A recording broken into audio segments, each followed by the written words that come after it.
Louisiana fishermen say cheap foreign imports are driving many of them out of business. This week, state leaders call for more federal help in regulating and testing the seafood that comes in from other countries. Paul Murphy reports. Only about 10% of seafood consumed in America is domestic. That's crippling the Louisiana seafood industry. Well, for the last 2 years, it's just about ruined the industry. Louisiana fisherman Pete Garret says in his 50 years on the water, he's never seen it this bad. There's just so much you can take. I mean, fuel prices being $4 a gallon and the cost of everything you buy, it just, you can't stay in the business if you keep on spending money and you ain't making none. Congressman Garret Graves and Lieutenant Governor Billy Nungesser testified before the Louisiana Seafood Task Force in Baton Rouge.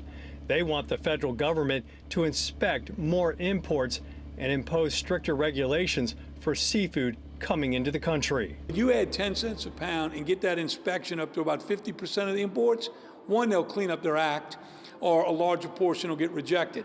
They're chock full of antibiotics. Nungesser says restaurants and businesses misrepresenting the origin of their seafood should also pay a heavy price. Let's make the fine substantial, where it's 5, 10, 20,000 if you mislabeling imports as domestic seafood, and let that money going back to supporting the industry. Louisiana Senator Bill Cassidy is also calling for Congress to get tough on imported shrimp. An absolute agreement that the shrimp that comes here should not be subsidized by other governments, and it should pass the appropriate sanitary test.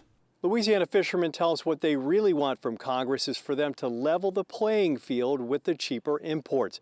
They say that's the only way the Gulf Coast seafood industry will survive. The only way you're going to solve this problem is put tariffs on them and hold them to it.